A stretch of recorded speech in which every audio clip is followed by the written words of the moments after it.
আসসালামু আলাইকুম সম্মানিত দেশবাসী এবং কোম্পানিগঞ্জবাসী। মুসাফুর যেই ক্লোজার সুইচ গেটটা ছিল ওটা ইতিমধ্যে সকাল ৯টা বাজে রাস্তার দোনো পাশে মাটি জোয়ারের কারণে সরে যাওয়াতে ব্রিজটা নিচের দিকে ধসে পড়ে। সে সম্পর্কে হয়তো সকলে অবগত আছেন আপনারা সবাই। আপনারা স্ক্রিনে দেখতে পারতেছেন হাজার হাজার মানুষ এসেছে এই দৃশ্যটা দেখার জন্য যে কিভাবে এই ব্রিজটা ধসে পড়লো। আপনারা দেখতে পারতেছেন ইতিমধ্যে জোয়ারের পানি কিন্তু আমাদের এই যে দক্ষিণ অঞ্চলে যে নদী ওই নদীর দিকে অতিবাহিত হচ্ছে। জোয়ারের পানি কিন্তু এখনও ঠেলতেছে না। বিকেল ৩টার দিকে আশঙ্কা করা যাচ্ছে জোয়ারের পানি এদিকে ঠেলতে পারে। সুপ্রিয় দর্শক শ্রোতা, আমি এখন দাঁড়িয়ে আছি মুসাফুরের পাশে যে ক্লোজার ছিল ওই ক্লোজারের পাশে একটা প্রজেক্ট করা হয়েছে। ইতিমধ্যে 2 বছরের মধ্যে এই প্রজেক্টটা করা হয়েছে।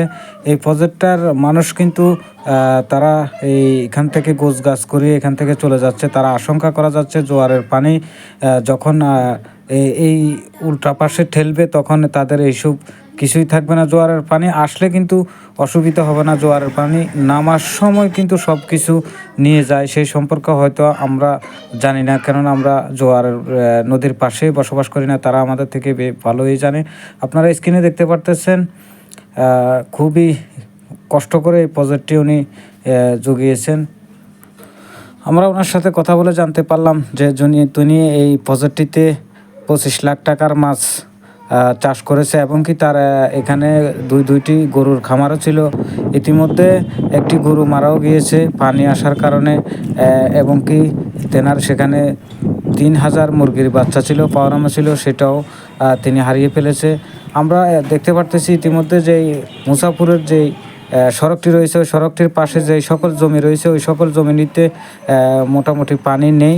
সেখানে কিন্তু ধানও চাষ হচ্ছে, কিন্তু যেই সমস্ত ইন্ডিয়া থেকে যে সমস্ত পানি এসেছিল এই পানি কিন্তু এখান পর্যন্ত আসে নাই।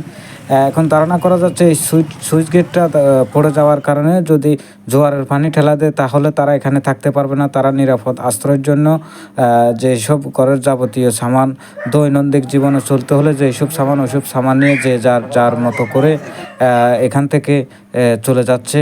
কোথায় যাবে কোথায় উঠবে সেটা এখনও সকলের কারো অজানা, কিন্তু এখান থেকে যেতে হবে। তারা এতটুকুই জানে যে এখানে বসবাস করা যাবে না, এখান থেকে আমরা চলে যেতে হবে। কোথায় যাবে কার কাছে উঠবে এটার এখনও কোনো নির্দিষ্ট কিছু তারা জানে না। এই যে স্ক্রিনে একটা আমি দেখতে পাচ্ছেন কেউ রাস্তার পাশে এসে বসে আছেন তেনার অভিভাবকের জন্য।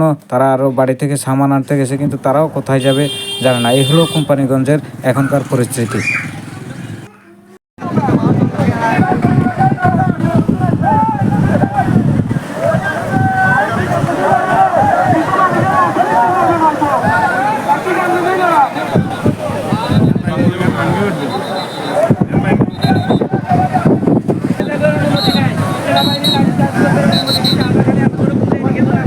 না আমরা এদিকে যাইতাম না ভাই।